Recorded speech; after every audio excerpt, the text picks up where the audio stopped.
ಮನಸ್ಸೊಂದಿದ್ರೆ ಸಾಕು ಏನು ಬೇಕಾದರೂ ಸಾಧನೆ ಮಾಡಬಹುದು ಎನ್ನುವುದಕ್ಕೆ ಸೀತಾರಾಮ ಧಾರಾವಾಹಿಯ ಖ್ಯಾತಿಯ ನಟಿ, ಹಿರಿಯ ನಟಿ ಪದ್ಮಕಲಾ ಗುಂಡೂರಾವ್ ಅವರು ಒಂದೊಳ್ಳೆಯ ಉದಾಹರಣೆ ಅಂತ ಹೇಳ್ಬೋದು. ಸಾರಿ, ನಾನು ಹಿರಿಯ ನಟಿ ಅಂತ ಹೇಳ್ಬಾರ್ದಿತ್ತು. ಬಿಕಾಸ್ ಯಾಕೆ ಹೇಳ್ತಾ ಇದ್ದೀನಿ ಅಂತಂದ್ರೆ, ನಿಜವಾಗ್ಲೂ ಹೇಳ್ತೀನಿ, ತುಂಬಾ ಒಂದು ಏನ್ ಹೇಳ್ತಾರೆ, ಒಂದು ಉತ್ಸಾಹ ಇರುವಂತಹ ಒಂದು ವ್ಯಕ್ತಿತ್ವ ಇವರದ್ದು. ಈ ವಯಸ್ಸಿನಲ್ಲೂ ಕೂಡ ನಾನು ಒಂದಷ್ಟು ಕೆಲಸ ಮಾಡ್ಬೇಕು, ಕಲಿಬೇಕು ಅನ್ನೋಂಥ ಉತ್ಸಾಹ ಸಿಕ್ಕಾಪಟ್ಟೆ ಇದೆ. ಜೊತೆಗೆ ಈಗ ಒಂದು ಒಳ್ಳೆ ಸಿನಿಮಾ ಕೂಡವನ್ನ ಮಾಡಿದ್ದಾರೆ, ಸಂಕೀರ್ತನ ಎನ್ನುವಂತಹ ಸಿನಿಮಾ. ಈ ಸಿನಿಮಾ ರಿಲೀಸ್ ಆಗೋದಕ್ಕೆ ಕೂಡ ರೆಡಿ ಇದೆ. ಈಗ ನೀವು ಅವರನ್ನ ಪವಿತ್ರ ಬಂಧನ ಎನ್ನುವಂತಹ ಧಾರಾವಾಹಿಯಲ್ಲಿ ನೋಡ್ತಾ ಇದ್ದೀರಾ. ಈ ಹಿಂದೆ ಸೀತಾರಾಮ ಧಾರಾವಾಹಿಯಲ್ಲಿ ವಟಾರದಲ್ಲಿ ಶಾಂತಮ್ಮ ಎನ್ನುವಂತಹ ಪಾತ್ರವನ್ನ ಮಾಡಿದ್ರು. ಈಗ ಪವಿತ್ರ ಬಂಧನ ಧಾರಾವಾಹಿಯಲ್ಲಿ ಆಕ್ಟ್ ಮಾಡ್ತಾ ಇದ್ದಾರೆ. ಸಂಕೀರ್ತನ ಎನ್ನುವಂತಹ ಸಿನಿಮಾ ಮಾಡಿದ್ದಾರೆ. ಜೊತೆಗೆ ಇವ್ರದೊಂದು ಅಕಾಡೆಮಿ ಇತ್ತು, ಸ್ಟಿಚಿಂಗ್, ಹೊಲಿಗೆ ಮಿಷನ್, ಎಸ್, ಟೈಲರಿಂಗ್ ಒಂದು ಸಂಸ್ಥೆ ಇತ್ತು. ಆ ಸಂಸ್ಥೆಗೆ ನ್ಯಾಷನಲ್ ಅವಾರ್ಡ್ ಕೂಡ ಬಂದಿತ್ತು. ಬನ್ನಿ ಮಾತಾಡ್ಸೋಣ. ಅಮ್ಮ, ಹೇಗಿದ್ದೀರಾ? ನಮಸ್ಕಾರ, ಎಲ್ಲರಿಗೂ ನಮಸ್ಕಾರ. ಚೆನ್ನಾಗಿದ್ದೀನಮ್ಮ. ಓಕೆ, ನಾನು ಮೊದ್ಲೇ ಹೇಳಿದೆ, ವಯಸ್ಸು ಅನ್ನೋದು ಸುಮ್ನೆ ಒಂದು age is just a number ಅಂತ ಹೇಳ್ತಾರೆ. ಅದು ನಿಮ್ಮ ವಿಚಾರದಲ್ಲಂತೂ ಸತ್ಯವಾಗ್ಲೂ ಹೌದು. ಯಾಕೆಂದ್ರೆ ಈ ವಯಸ್ಸಿನಲ್ಲಿ ಸಿನಿಮಾ ಮಾಡಬೇಕು ಅನ್ನೋಂತ ಆಸಕ್ತಿಯನ್ನ ಇಟ್ಕೊಂಡು ಸಿನಿಮಾ ಮಾಡಿದೀರಾ. ಈಗ ಆ ಸಿನಿಮಾ ರಿಲೀಸ್ಗೆ ರೆಡಿ ಇದೆ. ಏನ್ ಹೇಳ್ತೀರಾ? ಸಿನಿಮಾ ಮಾಡ್ಬೇಕು ಅಂತ ಮಾಡಿಲ್ಲ, ಅದು ಮಾಡಿಸ್ಕೊತು. ಯಾಕೆಂದ್ರೆ ನಾವೇನೇ ಒಂದು ಕೆಲಸ ಮಾಡ್ಬೇಕಾದ್ರೂ ನಮ್ಗೆ ನಿಮಿತ್ತ ಮಾಡಿರ್ತಾನೆ ದೇವ್ರು. ಇಂಥ ಕೆಲಸ ನೀನ್ ಮಾಡು ಅಂತ ಆ ತರ ನನ್ನನ್ನ ಮಾಡ್ಸಿರ್ಬೋದಮ್ಮ. ಯಾಕೆಂದ್ರೆ ಸಿನಿಮಾ ಮಾಡ್ತೀನಿ ಅಂತ ಕನಸು ಮನ್ಸಲ್ಲೂ ಅನ್ಕೊಂಡಿರ್ಲಿಲ್ಲ. ಸೀರಿಯಲ್ ಮಾಡಕ್ ಇಷ್ಟ ಆಯ್ತು ಅಷ್ಟೇ. ಆದ್ರೆ ಅವಾಗೆಲ್ಲ ದುಡ್ಡು ಕಾಸು ಅದ್ರದ್ದೆಲ್ಲ ಅಭಾವಗಳು, ಕತೆಗಳೆಲ್ಲ ಬರ್ದಿಟ್ಟಿದ್ದೆ ದಾಸ ಚತುಷ್ಟಯರ ಬಗ್ಗೆ ಎಲ್ಲಾನು. ಆದ್ರೆ 15 ವರ್ಷಕ್ಕೆ ಮುಂಚೆ ಚಿಕ್ಕ ಹುಡುಗಿಯಿಂದ ದಾಸ ಸಾಹಿತ್ಯ ಇದೆಲ್ಲ, ಭಕ್ತ ವಿಜಯ ಇಂಥದ್ದೆಲ್ಲ ಓದೋದು, ದಾಸರ ಕತೆಗಳು ಕೇಳೋದು, ರಾಮಾಯಣ ಮಹಾಭಾರತ ಮತ್ತೆ ಇಂಥ ಒಳ್ಳೊಳ್ಳೆ ಕತೆಗಳು ಕೇಳೋದು, ಮನೆಯಲ್ಲಿ ಒಳ್ಳೆ ಸಂಸ್ಕಾರ ಇದೆಲ್ಲ ಇದ್ದಿದ್ರಿಂದ ನಾವು ಪ್ರಪಂಚಕ್ಕೂ ಆ ಕೊಡುಗೆ ಕೊಡಬೇಕು ಅನ್ನೋ ಒಂದು ಮನಸ್ಸಿತ್ತು. ಸಿನಿಮಾ ಮಾತ್ರ ನಿಜವಾಗ್ಲೂ ಆಕಸ್ಮಿಕನೇ. ಯಾವಾಗ ಸಿನಿಮಾ ರಿಲೀಸ್ ಮಾಡ್ಬೇಕು ಅನ್ಕೊಂಡಿದೀರಾ? ಇದು ಏಪ್ರಿಲ್ 2ನೇ ತಾರೀಕು ಬಿಡುಗಡೆ ಮಾಡೋಣ ಅಂತ ತೀರ್ಮಾನ ಮಾಡಿದ್ದೀವಿ. ಇದು ಆಗೋದಕ್ಕೆ ತುಂಬಾ ತುಂಬಾ ಟೈಮ್ ಬೇಕಾಯ್ತು. ಅಂದ್ರೆ ಎಲ್ಲರೂ 30 ದಿವಸದಲ್ಲಿ ಸಿನಿಮಾ ಮುಗಿಸಿದ್ವಿ, 40 ದಿವಸದಲ್ಲಿ ಮುಗಿಸಿದ್ವಿ ಅಂತಲ್ಲ ಅಂತಾರಲ್ಲ. ನನಗೆ ಇದ್ರ ಬಗ್ಗೆ ಏನೂ ಗೊತ್ತಿಲ್ಲದೆ ನಾನು ಇದಕ್ಕೆ ಎಂಟ್ರಾಗಿದ್ದು. ಎಲ್ಲರೂ ಅನ್ಕೋತಾರೆ, ಅವ್ರಿಗೇನು ಗೊತ್ತಿರಲ್ವಾ, ಸೀರಿಯಲ್ ಎಲ್ಲ ಆ್ಯಕ್ಟ್ ಮಾಡ್ತಾರೆ ಅಂತೆಲ್ಲ. ಬಟ್ ನಿಜವಾಗ್ಲೂ ಇದ್ರ ಒಳಗೆ ಎಷ್ಟು ವಿಧಗಳು, ಮೆಟ್ಟಿಲುಗಳಿದೆ ಅನ್ನೋದು ಇದು ಕಾಳಕ್ಕೆ ಇಲ್ದಾಗ್ಲೇ ಗೊತ್ತಾಗಿತ್ತು. ಆದ್ರಿಂದ ನಾವು 3.5 ವರ್ಷ ತಗೊಂಡ್ವಿ ಈ ಸಿನಿಮಾ ಒಂಥರ ಅದಕ್ಕೆ ಒಂದು ರೂಪು ಬರಕ್ಕೆ ಮಾಡ್ಕೊಂಡು ಈಗ ಒಂದು ಲೆವೆಲ್ಗೆ ಬಂದು ಸಿನಿಮಾ ಬಿಡುಗಡೆ ಹಂತಕ್ಕೆ ಬಂದಿದೆ. ಇದ್ರ ಹಿಂದಿನ ಒಂದು ಏನು ಹೋರಾಟ ಇದು ಅದೆಲ್ಲ ಹೇಳ್ಬೇಕಂದ್ರೆ ತುಂಬಾ ಎಪಿಸೋಡ್ಗಳೇ ಆಗೋಗುತ್ತೆ. ಓಕೆ, ಈಗ ಸಿನಿಮಾವನ್ನ ರೆಡಿ ಆಗಿ ಮಾಡಿಟ್ಕೊಂಡಿದ್ದೀರಾ. ದಾಸರ ಕುರಿತು ಸಿನಿಮಾ ಮಾಡಿರುವಂತದ್ದು.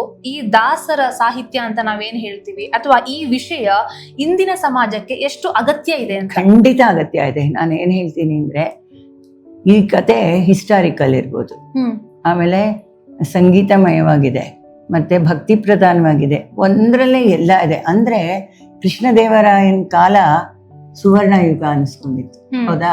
ಮುತ್ತು ರತ್ನಗಳು ಬೀದಿನಲ್ಲಿ ಬಳ್ಳದಲ್ಲೇ ಅಳೆದು ಮಾರ್ತಾ ಇದ್ರು, ಯುದ್ಧಗಳು, ಪರಕೀಯರ ದಾಳಿ ಅದನ್ನೆಲ್ಲ ಎದುರಿಸ್ತಾ ಇದ್ರು. ಜೊತೆಗೆ ಒಳ್ಳೊಳ್ಳೆ ಸಂತರಿದ್ರು ಆ ಕಾಲದಲ್ಲಿ. ವ್ಯಾಸರಾದಂತ ಮಹಾ ರಾಜ ಋಷಿಗಳು ಅವರೇ ರಾಜಗುರುಗಳಾಗಿದ್ರು. ಅವರು ಶ್ರೀಪಾದರಾಜರ ಶಿಷ್ಯರು. ಅವರು ಇದಾಗಿ ನಡೆಸ್ತಾ ಇದ್ರು. ಇನ್ನ ವ್ಯಾಸಪೀಠ ಅಂತ ಇತ್ತು, ಆಮೇಲೆ ಇದು ದಾಸಕೂಟ, ವ್ಯಾಸಕೂಟ ಇವೆಲ್ಲ ಇತ್ತು ಅವಾಗ. ವ್ಯಾಸರಾಜರು ಶ್ರೀಪಾದರಾಜರು ಶಿಷ್ಯರು ಅವರಿದ್ರು. ಆಮೇಲೆ ಇವರು ಶ್ರೀಪಾದರಾಜರು, ವ್ಯಾಸರಾಜರು, ವಾದಿರಾಜರು ಎಂತ ಇದು ಅಂತ ಎಲ್ಲಾರ್ಗೂ ಗೊತ್ತು ಅವರು. ಆಮೇಲಿಂದ ಕನಕದಾಸರು, ಪುರಂದರದಾಸರು, ವೈಕುಂಠದಾಸರು, ಕುಮಾರವ್ಯಾಸನ ಶಿಷ್ಯ ತಿಮ್ಮಣ್ಣ ಕವಿ ಅಂತ. ಯಾಕೆಂದ್ರೆ ಕುಮಾರವ್ಯಾಸನ ಬಗ್ಗೆ ಸ್ವಲ್ಪ ಎಲ್ಲರಿಗೂ ಡೌಟ್ಗಳಿದೆ, ಆಗಿದ್ರಾ ಇಲ್ವಾ ಅಂತ. ಅವ್ರ ಮೂಲಕ ತಂದಿದ್ದೀವಿ. ಅವರ ಭಾರತ ಇದನ್ನ ಹೇಳೋದು ಇದನ್ನ ಆ ಥರ ಅವ್ರಿಗೆ ಸಮಾಗಮ ಆದಾಗ ಹೇಗಿರ್ತಿತ್ತು. ಇವಾಗ ಸತ್ಸಂಗ ಅಂತೀವಿ, ಸತ್ಸಂಗ ಆದಾಗ ಹೇಗಿರುತ್ತೆ, ದುಷ್ಟಕೂಟ ಆದಾಗ ಹೇಗಿರುತ್ತೆ ಅಲ್ವಾ? ಆ ರೀತಿ ನಾವು ತಗೊಂಡು ಅದರೊಳಗೆ ನಡೆದಂಥ ಪವಾಡಗಳು, ಮಹಿಮೆಗಳು, ಅವ್ರು ಸೇರಿದಾಗ ಎಂಥ ಕೀರ್ತನೆಗಳನ್ನ ಹಾಡ್ತಾ ಇದ್ರು, ಎಷ್ಟು ಆಡಿ ಆನಂದಿಸ್ತಾ ಇದ್ರು, ಇವೆಲ್ಲ ತಗೊಂಡು ಜೊತೆಗೆ ಒಂದು ಚಿಕ್ಕದಾಗಿ ಕಥಾಹಂದರ ಇಟ್ಕೊಂಡು ಕೆಟ್ಟವ್ರು ಮನಸ್ಸಿರೋರು ಒಳ್ಳೆಯವರ ಸಹವಾಸದಿಂದ ಒಳ್ಳೆಯವರ ವಿಷಯ ಕೇಳಿದಾಗ ಹೇಗೆ ಅವರು ಒಳ್ಳೆಯವರಾಗಿ ಟರ್ನ್ ಆಗ್ತಾರೆ ಅಂತ ಅಲ್ವಾ, ಪರಿವರ್ತನೆಗೊಳ್ತಾರೆ ಅಂತ, ಇವೆಲ್ಲ ಇಂದಿನ ಸಮಾಜಕ್ಕೆ ತುಂಬಾ ಅವಶ್ಯಕ ಅನ್ಸುತ್ತೆ ನಂಗೆ. ಯಾಕೆ ಗೊತ್ತಾ, ಎಲ್ಲೆಲ್ಲೂ ಯುದ್ಧ, ಅಶಾಂತಿ, ಒಬ್ರು ಮಾತು ಒಬ್ರು ಕೇಳಲ್ಲ, ಏನು ದೊಡ್ಡವ್ರಿಗೆ ವ್ಯಾಲ್ಯೂ ಇರಲ್ಲ, ಇದಿರಲ್ಲ. ಆದ್ರೆ ಅವಾಗೆಲ್ಲ ಇತ್ತು, ಹೌದಾ ಇಲ್ವಾ? ಈಗಲೂ ಇದೆ, ಇಲ್ಲ ಅಂತ ನಾನು ಹೇಳಲ್ಲ, ಆದ್ರೆ ಅದು ತುಂಬಾ ಕಡಿಮೆ ಆಗ್ತಾ ಇದೆ. ಇಂದಿನ ಪೀಳಿಗೆಯವ್ರಿಗೆ ಮತ್ತೆ ಮುಂದಿನ ಪೀಳಿಗೆಗೆ ನಾವು ಇದನ್ನ ಹೇಳ್ಬೇಕು. ಅದನ್ನ ಇವಾಗ ನಿಮ್ಗೆ ಎಲ್ರಿಗೂ ಓದಕ್ ಬರಲ್ಲ, ಹೌದಾ? ಇವಾಗ ಕನ್ನಡ ಪದಗಳ ಮೂಲಕ ಅಂತ ದಾಸರು, ಯತಿಗಳು ಎಷ್ಟು ಚೆನ್ನಾಗಿ ತಿಳಿಸಿದ್ದಾರೆ. ನನಗಂತೂ ಅದರಲ್ಲಿ ಒಂದು ಲೈನ್ ಹಾಡು ಬಹಳ ಇಷ್ಟ, ತುಂಬಾ ಇಷ್ಟ ನಂಗೆ. ವೈಕುಂಠ ದಾಸರು ಹೇಳ್ತಾರೆ, ಬದುಕು ಬದುಕು ನಂಜುಂಡ, ಜನನಿಯ ಮಾತು ಮೀರಬೇಡ, ಬರವನಿತೆಯ ನೋಡಬೇಡ ಅಂತ. ಇದೆಷ್ಟು ಚೆನ್ನಾಗಿದೆ ನೋಡಿ. ಎಷ್ಟು ಜನ ಹುಡುಗರು ಎಂಥ ಒಳ್ಳೆ ಹೆಸರು ತಗೊಂಡಿರ್ತಾರೆ, ಎಂಥ ಯಾವುದೋ ಒಂದು ಸಣ್ಣ ವೀಕ್ನೆಸ್ ಇಂದ ಅವರ ಇಡೀ ಜೀವನನೇ ಹಾಳು ಮಾಡ್ಕೊಂಡ್ಬಿಡ್ತಾರೆ.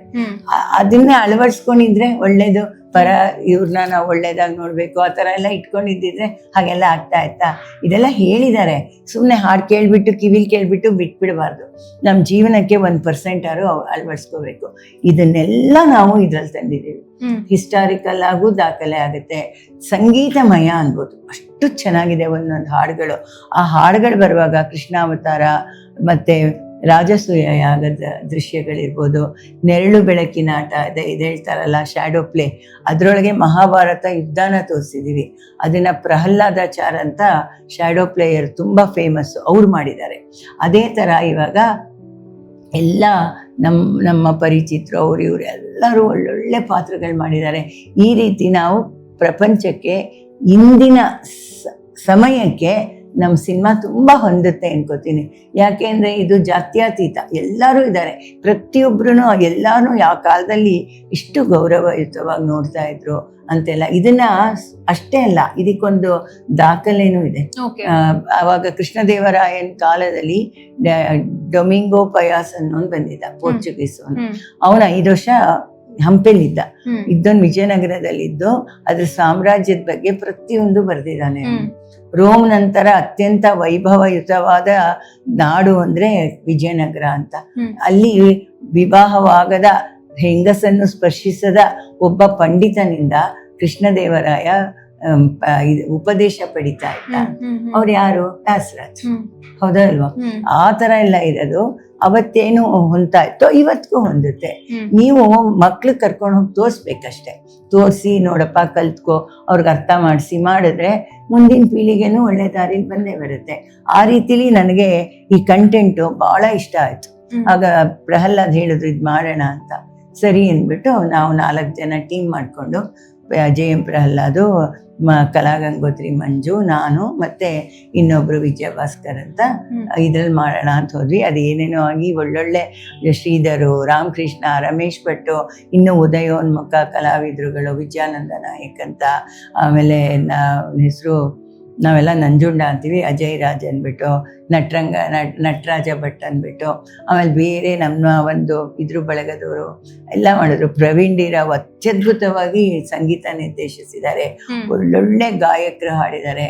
ಇದ್ರ ಟೈಟಲ್ ಸಾಂಗ್ನ ಪ್ರಹ್ಲಾದ್ ಬರ್ತಿದ್ದಾರೆ, ನನ್ನ ಮಗಳೇ ಹಾಡಿದಾಳೆ ಇದನ್ನ, ಅದು ತುಂಬಾ ಚೆನ್ನಾಗಿದೆ. ಎಲ್ಲಾ ಹಾಡುಗಳು, ಅಜಯ್ ವಾರಿಯರು, ಆಮೇಲೆ ಇವನು ಅವನ ಹೆಸರೇನು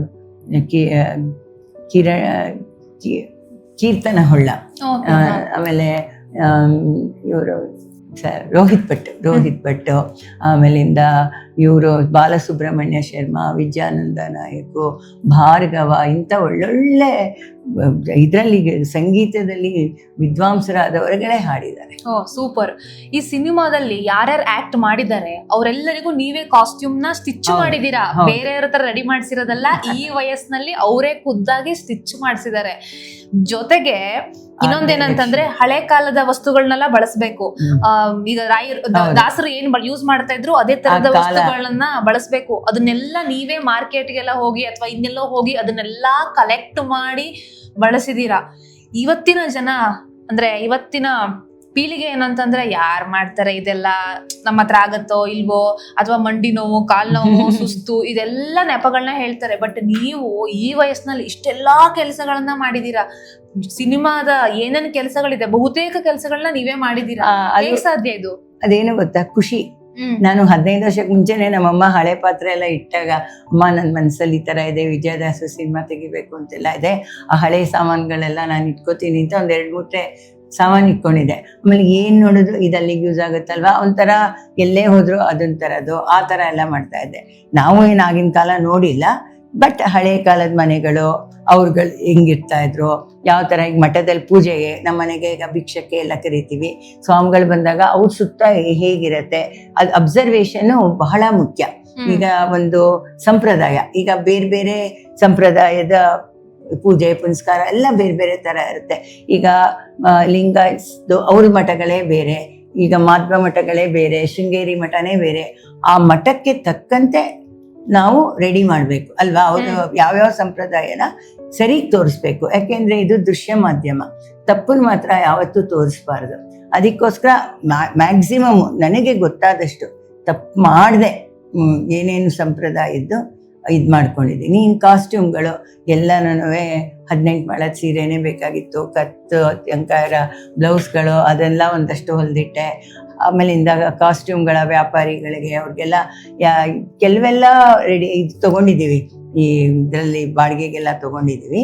ಅದೇ ಕೆಲವು ಮಾತ್ರ ಇಂಪಾರ್ಟೆಂಟ್ ಇದೆಲ್ಲ ನಾನೇ, ಯಾಕೆಂದರೆ ನಾನು ಡಿಸೈನರ್ ಆದ್ರಿಂದ, ಸ್ಟಿಚಿಂಗ್ ಮಾಡೋಳಾದ್ರಿಂದ, ಟೈಲರಿಂಗ್ ಇನ್ಸ್ಟಿಟ್ಯೂಟ್ ನಡೆಸಿದ್ರಿಂದ, ಮತ್ತು ಡ್ರಾಮಾ ನಟರಂಗ, ಸ್ಪಂದನ, ಮತ್ತು ಬೇರೆ ಸಮುದಾಯ, ಮತ್ತು ಇನ್ನೊಂದು ಯಾವುದಪ್ಪ ಮಂಗಳ ಏನು ನಡೆಸ್ತಾರಲ್ಲ, ಎಲ್ಲ ಥರ ಎಲ್ಲರ ಜೊತೆನೂ ಕೆಲಸ ಮಾಡಿದ್ದೀನಿ ನಾನು. ಪ್ರೇಮಕಾರ ಅಂತಿಂದ ಹಿಡಿದು ಎಲ್ಲ ಜೊತೆ ವರ್ಕ್ ಮಾಡಿದ್ದೀನಿ. ಅದೆಲ್ಲ ಅನುಭವ ಎಲ್ಲ ಇಲ್ಲಿ ನನಗೆ ಉಪಯೋಗ ಆಯಿತು. ಕಾಸ್ಟ್ಯೂಮ್ ಹೊಲಿಯೋಕ್ಕೆ ಮಾಡೋಕ್ಕೆ ಪ್ರತಿಯೊಂದಕ್ಕೂ ಇದಾಯಿತು. ಮ್ಯಾಕ್ಸಿಮಮ್ ಸರಿಗಿದೆ ಅಂತ ಅಂದ್ಕೊಂಡಿದ್ದೀವಿ. ಅದರಲ್ಲಿ ಏನಾದ್ರು ತಪ್ಪಿದ್ರೂ ಇರಬಹುದು, ಅದನ್ನ ನೆಕ್ಸ್ಟ್ ಇದ್ಕೊಳ್ಬೋದು ಅಲ್ವಾ. ಅದೇ ಒಂದೊಂದು ಮಣಿ ಪೋಣಿಸುವಾಗ್ಲೂ ತುಂಬಾ ಭಕ್ತಿಯಿಂದ ಮಾಡಿದ್ದೀನಿ ನಾನು. ಆಮೇಲೆ ಅಲ್ಲಿ ಅಂದ್ರೆ ನೀವು ಸಿನಿಮಾದ ಕ್ಯಾರೆಕ್ಟರ್ ಅಲ್ಲಿ ಅಂದ್ರೆ ಮಾಂಗಲ್ಯ ಎಲ್ಲ ಹಾಕ್ತಾರಲ್ಲ, ಆ ಮಾಂಗಲ್ಯ ಸರ ಕೂಡ ನೀವೇ ಡಿಸೈನ್ ಮಾಡಿರೋದು. ಆಗಿನ ಕಾಲದಲ್ಲೆಲ್ಲ ಹಂಗೆ ತಾನೆ ಡಿಸೈನ್ ನಾನೇನ್ ಮಾಡೋದು, ಅವಾಗೆಲ್ಲ ಹಂಗೆ ಹಾಕುತ್ತಾ ಇದ್ರು, ಕೋವಿ ಗುಂಡು ಅದು ಇದು ಆ ತರ ಎಲ್ಲಾನು. ಮತ್ತೆ ಇದ್ರ ಸರಗಳು ಆ ತರ ಎಲ್ಲ ಖುದ್ದಾಗಿ ಹೌದಮ್ಮ. ಕೆಲವು ಇದೆಲ್ಲ ಮಾತ್ರ ಎಲ್ಲಾರ್ಗು ಎಷ್ಟು ಜನ ಹೆಂಗಸರು ಬಂದ್ರು ಎಲ್ರಿಗೂ ಚೆನ್ನಾಗಾಯ್ತು. ಆ ತರ ಅವ್ರವ್ರ ಬೇರೆ ಬೇರೆ ಸೈಜ್ಗಳಲ್ಲಿ ಹೊಲ್ದು ಮಾಡಿ ಅದೆಲ್ಲ ಮಾತ್ರ ಬಹಳ ಇಂಟ್ರೆಸ್ಟ್. ಅಲ್ಲಿ ಮಾಡುವಾಗ್ಲೂ ಅಷ್ಟೇ, ನನ್ನ ಸ್ಟೂಡೆಂಟ್ ಒಬ್ಳು ನಿರ್ಮಲಾ ಅಂತ ಇದ್ದಾಳೆ, ಅವಳನ್ನ ಇಟ್ಕೊಂಡು ನಾನು ಅವಳೇನೆ ಅಲ್ಲೂ ಅರೇಂಜ್ ಮಾಡ್ತಾ ಇದ್ದಿದ್ದು ಎಲ್ಲಾನು. ಮಠದ ಸೆಟ್ ಮಾತ್ರ ಒಬ್ರು ಶ್ರೀಧರ್ ಮೂರ್ತಿ ಅಂತಿದ್ದಾರೆ, ಯಾಕೆಂದ್ರೆ ಆ ಕೆಲಸಗಳೆಲ್ಲ ನಾವು ಮಾಡೋಕ್ಕಾಗಲ್ವಲ್ಲ, ಅಲ್ಲಿ ಹಾಕ್ಸಿದ್ದು. ಇನ್ನೇನು ಅರೇಂಜ್ ಮಾಡಬೇಕೋ ಅದೆಲ್ಲ ಡಿಸೈನರ್ ಆಗಿ, ವರ್ಕರ್ ಆಗಿ ಎಲ್ಲಾನು ಮಾಡಿದ್ವಿ. ಈಗ ಹೊರಗಡೆ ಹೋದಾಗ ನಿಮ್ಮ ಸಿನಿಮಾ ಬಗ್ಗೆ ವೀಕ್ಷಕರಿಗೆ ಗೊತ್ತಾಗತ್ತೆ. ಈಗ ದಾಸರ ಕುರಿತಂತೆ ಒಂದಷ್ಟು ಸಿನಿಮಾಗಳು ಬಂದಿದ್ದಾವೆ, ಅದನ್ನು ಕೂಡ ಜನ ಇಷ್ಟಪಟ್ಟಿದ್ದಾರೆ. ಜೊತೆಗೆ ಈಗ ಸಂಕೀರ್ತನ ಎನ್ನುವಂತಹ ಸಿನಿಮಾ ಆಡ್ ಆಗ್ತಿದೆ. ವೀಕ್ಷಕರು ಏನ್ ಹೇಳ್ತಾರೆ ನೀವು ಹೊರಗಡೆ ಹೋದಾಗ? ನೀವು ನಿಮ್ಮ ಸಿನಿಮಾ ಬಗ್ಗೆ ಹೇಳ್ತೀರಾ ಅಥವಾ ನಿಮ್ಮ ಸಿನಿಮಾ ಬಗ್ಗೆ ಅವ್ರು ಕೇಳುವಂತದ್ದು? ಕಾಯ್ತಾ ಇದ್ದೀವಿ ಅಂತಾರೆ ಎಲ್ಲರೂ. ಆಕ್ಚುಲ್ ಆಗಿ ಪ್ರೀಮಿಯರ್ ಶೋ ಮಾಡಿದ್ವಿ ನಾವು. ಪ್ರೀಮಿಯರ್ ಶೋ ಬಂದವರೆಲ್ಲ ದೊಡ್ಡ ದೊಡ್ಡ ವಿದ್ವಾಂಸಗಳು ಬಂದಿದ್ರು. ಅವರೆಲ್ಲ ಫುಲ್ ಕೂತ್ಕೊಂಡು ನೋಡಿ ಇದ್ರ ಬಗ್ಗೆ ಹೇಳಿ, ಅದು ಬೈಟ್ಸ್ ಎಲ್ಲ ನಾವು ಇವಾಗ ಪ್ರಮೋಷನ್ಗೆ ಇದು ಮಾಡ್ತೀವಿ, ಯೂಟ್ಯೂಬು, ಇನ್ಸ್ಟಾಗ್ರಾಮು ಅದರಲ್ಲೆಲ್ಲ ಬಿಡ್ತೀವಿ. ಇವಾಗ ಇಲ್ಲ ಅಂದ್ರೆ ಜನ ಎಲ್ಲಿ ಥಿಯೇಟ್ರಿಗೆ ಬರ್ತಾರೆ ನೋಡಕ್, ನಾವು ಹೇಳಲೇಬೇಕು ಎಲ್ಲರಿಗೂ, ಹೌದಾ ಅಲ್ವಾ? ಆ ತರ ಮಾಡ್ಕೋಬೇಕು. ಅದಕ್ಕೋಸ್ಕರ ನಾ ಹೋದಾಗ ಒಂದು ಆಟೋದೊಂದು ಸಿಕ್ಕರು ಹೇಳ್ತೀನಿ ನಾನು, ಇಂಥ ಸಿನಿಮಾ ತೆಗ್ದಿದ್ದೀನಪ್ಪ ನೀವು ನೋಡಿ ಅಂತ. ಯಾಕೆಂದ್ರೆ ಕೆಲವ್ರಿಗೆ ಅನ್ನಿಸ್ಬೋದು, ಅಯ್ಯೋ ಸಿಕ್ತೋರ್ಗೆಲ್ಲ ಹೇಳ್ತಾರೆ ಅಂತ. ಅಷ್ಟರಲ್ಲಿ ಯಾರಿಗೂ ಅವ್ರಿಗೆ ಮನ್ಸಿಗೆ ಹೋಗುತ್ತೆ, ಓ ನಾನು ಹೋಗ್ಬೇಕು, ನನ್ನ ಮಕ್ಳನ್ನ ಕರ್ಕೊಂಡು ಹೋಗ್ಬೇಕು, ತೋರಿಸ್ಬೇಕು ಅನ್ನೋದು ಬರುತ್ತಾ. ಜನಗಳೇ ತಾನೇ ಅಭಿಮಾನಿಗಳು, ಅವ್ರು ನೋಡಿ ಎಸ್ ಅಂದ್ರೇನೆ ನಮ್ ಸಿನಿಮಾ ಸಕ್ಸಸ್ ಆಗೋದು, ಹೌದಾ ಇಲ್ವಾ? ಈಗ ಬಂದಿರೋ ಇದ್ರೊಳಗೆ ನಾವು ಬಿಟ್ಟಿರೋ ರೀಲ್ ನೋಡಿರೋರು ಇರ್ಬೋದು, ಇದಿರ್ಬೋದು, ಯೂಟ್ಯೂಬ್ ಅಲ್ಲಿ ಕಾಯ್ತಾ ಇದ್ದಾರೆ ಎಲ್ಲರೂ ಯಾವಾಗ ಬರುತ್ತೆ ಅಂತ. ಈ ಬದ್ನಾ ಮಂಡ್ಲಿಗಳವರು ಪ್ರತಿಯೊಬ್ರು ಅಷ್ಟೇ, ಯಾಕೆಂದ್ರೆ ಅವ್ರುಗಳೇ ದೊಡ್ಡ ಇದು ಈಗಂತೂ ಹೆಂಗಸರುಗಳು ಬೇಕಾದಷ್ಟು ಸಮಯನ ಉಪಯೋಗಿಸ್ಕೊಂಡು ಈ ಥರ ಬದಲಾವಣೆ ಎಲ್ಲ ಮಾಡ್ಕೊಂಡಿರ್ತಾರೆ ನೋಡಿ, ಅವ್ರುಗಳೆಲ್ಲ ಸತ್ಸಂಗಗಳು ಅಂತೆಲ್ಲ ಅವ್ರುಗಳು ಈಗಿನವರು ನೋಡಬೇಕು ಅಂತ ಹೇಳೋದು ನಾನು. ನಿಮ್ಮ ಮಗಳು ದಿವ್ಯಾ ರಮೇಶ್ ಅವರು ಅಮೆರಿಕದಲ್ಲಿದ್ದಾರೆ. ಅಲ್ಲಿ ಅದ್ಭುತವಾಗಿ ಅನೇಕ ಕಾರ್ಯಕ್ರಮಗಳನ್ನ ಗಾಯಕಿಯಾಗಿ ಕೊಡ್ತಾ ಇರ್ತಾರೆ. ಅವ್ರ ಜೊತೆಗೆ ದಾಸ ಸಾಹಿತ್ಯದಲ್ಲಿ ಅವರಿಗೆ ತುಂಬಾ ಇಂಟ್ರೆಸ್ಟ್ ಇದೆ. ಅವರು ಕೂಡ ಈ ಸಿನಿಮಾದಲ್ಲಿ ಹಾಡಿದ್ದಾರೆ, ಅದ್ಭುತವಾಗಿ ಹಾಡಿದ್ದಾರೆ. ನಿಮ್ಮ ಮನೆಯಲ್ಲಿ ಸಂಸ್ಕಾರ ಸಂಸ್ಕೃತಿನೇ ಅದೇ ತರ ಬಂದಿದೆ. ಈ ಹಿಂದಿನ ಇಂಟರ್ವ್ಯೂದಲ್ಲಿ ದಿವ್ಯಾ ರಮೇಶ್ ಅವರು ಹೇಳ್ತಾ ಇದ್ರು, ನಾನು ಅಮೆರಿಕದಲ್ಲಿದ್ರು ಕೂಡ ನನಗೆ ಸ್ಲೀವ್ಲೆಸ್ ಬ್ಲೌಸ್ ಅಥವಾ ಏನ್ ಹೇಳ್ತಾರೆ ಜೀನ್ಸ್ ಪ್ಯಾಂಟ್ ಅದೆಲ್ಲ ಇಷ್ಟ ಆಗಲ್ಲ, ನಮ್ಗೆ ನಮ್ಮ ಸಂಸ್ಕೃತಿನೇ ಇಷ್ಟ ಅಂತ. ಅಂದ್ರೆ ನಿಮ್ಮ 3 ಹೆಣ್ಮಕ್ಳು ಕೂಡ ನೀವು ಹಾಕಿಕೊಟ್ಟಂತ ದಾರಿಯಲ್ಲೇ ಹೋಗ್ತಾ ಇದ್ದಾರೆ. ಹೇಗ್ ಅನ್ಸುತ್ತೆ? ಈಗ ನಿಮಗೆ ಎಷ್ಟು ದಾಸ ಸಾಹಿತ್ಯದ ಬಗ್ಗೆ, ದಾಸರ ಬಗ್ಗೆ ಒಲವಿದೆಯೋ ಹಾಗೆ ಅವರಿಗೂ ಕೂಡ ಇದೆ. ಖಂಡಿತ ಇದೆ ಅಮ್ಮ. ಎಲ್ಲರೂ ಒಬ್ಬೊಬ್ರು ನಂತರ ನಮ್ಮ 2ನೇ ಮಗಳು ಬರೀ ದೇವ್ರದ್ದು ಇದು ಮಾಡ್ಕೊತಾ ಇರ್ತಾಳೆ. ಅವಳು ಅಷ್ಟೇ, ಕೊನೆಯವಳು ಸಂಗೀತದ ಮೂಲಕ ಬೇಕಾದಷ್ಟು ಪ್ರೋಗ್ರಾಮ್ ಕೊಡ್ತಾ ಇರ್ತಾಳೆ. ಬೇಕಾದಷ್ಟು ಮಕ್ಳುಗಳು ಬರ್ತಾರೆ ಕಲಿಯೋಕ್ಕೆ ದಾಸ ಸಾಹಿತ್ಯನ. ಅವಳಿಗಾದಷ್ಟು ಈಗ ಗೀತಾ ಸಂಗೀತ ಅಂತ ಭಗವದ್ಗೀತೆನ ಸಂಗೀತದಲ್ಲಿ ಇದು ಮಾಡೋದು ಅದನ್ನು ಮಾಡ್ತಾ ಇದ್ದಾಳೆ. ಒಟ್ಟಿನಲ್ಲಿ ಹೊಸ ಪ್ರಯೋಗ ದಾಸ ಸಾಹಿತ್ಯದ ಬಗ್ಗೆ ಎಲ್ಲ ತಿಳ್ಕೊಂಡು ಎಲ್ಲ ಮಾಡ್ತಾ ಇದ್ದಾಳೆ ಅವಳು. ಇನ್ನೊಬ್ಬ ದೊಡ್ಡವಳು ಅಷ್ಟೇ, ಅವಳ ಪಾಡಿಗೆ ಅವಳು ದೇವ್ರದ್ದೇನೋ ಅದೆಲ್ಲ ಮಾಡ್ಕೊಳ್ತಾಳೆ. ಒಟ್ಟಿನಲ್ಲಿ ಎಲ್ಲರೂ ಒಂದು ಒಳ್ಳೆ ಸಂಸ್ಕಾರದಿಂದ ಇದ್ದಾರೆ ಎಲ್ಲ.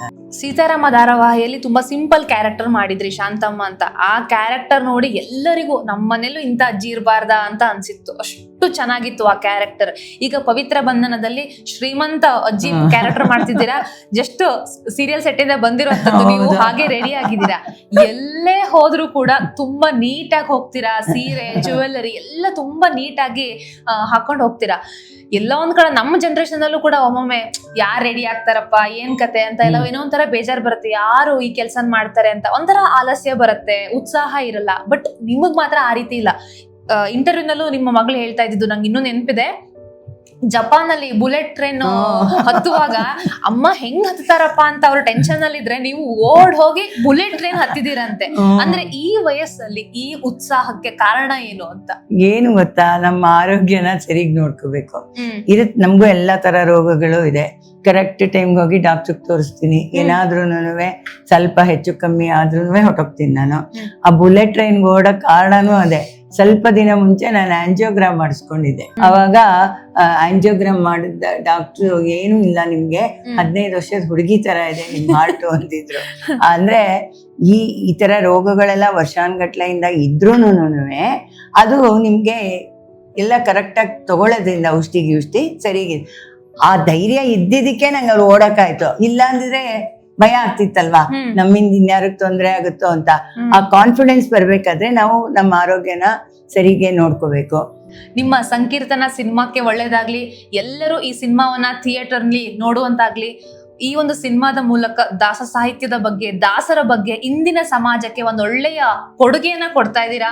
Thank you so much. ಎಲ್ಲರ ಪರವಾಗಿ ನಿಮಗೆ ಏಷ್ಯಾನೆಟ್ ಸುವರ್ಣ ನ್ಯೂಸ್ ಕಡೆಯಿಂದ ಹಾರ್ದಿಕ ಅಭಿನಂದನೆಗಳು. ಈ ವಯಸ್ಸಿನಲ್ಲಿ ಈ ಸಿನಿಮಾವನ್ನ ನಿರ್ಮಾಣ ಮಾಡಿ ಎಲ್ಲ ಜವಾಬ್ದಾರಿಯನ್ನ ನೀವು ವಹಿಸ್ಕೊಂಡಿದ್ದೀರಾ, ಅದನ್ನ ನಾವೆಲ್ಲರೂ ಮೆಚ್ಚಬೇಕು. ಥ್ಯಾಂಕ್ಸ್ ಅಮ್ಮ, ತುಂಬಾ ಧನ್ಯವಾದಗಳು. ಈ ಪ್ರೋತ್ಸಾಹದ ಮಾತುಗಳೇ ನನಗೆ ಇಷ್ಟೆಲ್ಲ ಮಾಡೋಕ್ಕೆ ಧೈರ್ಯ ಕೊಟ್ಟಿದೆ. ಆ ಧೈರ್ಯ ಇನ್ನೂ ಆಗ್ಬೇಕಾದ್ರೆ ಎಲ್ಲರೂ ನೋಡಿ ಅದನ್ನ ಸಕ್ಸಸ್ ಮಾಡಿದ್ರೆ, ಸಾಫಲ್ಯ ಅಂದ್ರೆ ನಂದು ಅದೇನೆ, ನನ್ನ ಸಂಸ್ಥೆ ಹೆಸರೇ ಸಾಫಲ್ಯ ಅಂತ. ಸಾಫಲ್ಯ ಅಂದ್ರೆ ಸಕ್ಸಸ್ಸು, ಅದಾದ್ರೆ ಸಾಕು ಅಂತ ಕೇಳ್ಕೊತೀನಿ. ನನಗೆ ಈ ಅವಕಾಶ ಮಾಡಿಕೊಟ್ಟಂತ ಸುವರ್ಣ ನ್ಯೂಸ್ ಚಾನಲಿನ ಎಲ್ಲರಿಗೂ ನನ್ನ ಅನಂತ ಧನ್ಯವಾದಗಳನ್ನ ಅರ್ಪಿಸ್ತೀನಿ. ಒಳ್ಳೆಯ ಮನಸ್ಸನ್ನ ಇಟ್ಕೊಂಡು ಸಿನಿಮಾ ಮಾಡಿದ್ದೀರಾ. ನಿಮ್ಮ ಸಿನಿಮಾದ ಉದ್ದೇಶ ಕೂಡ ಸಾಫಲ್ಯ ಆಗತ್ತೆ ಅಂತ ನಾನು ಹಾರೈಸ್ತೀನಿ. ಥ್ಯಾಂಕ್ ಯು ಅಮ್ಮ. Thank you. ನಮ್ಮ ಸಿನಿಮಾ ಸಂಕೀರ್ತನ.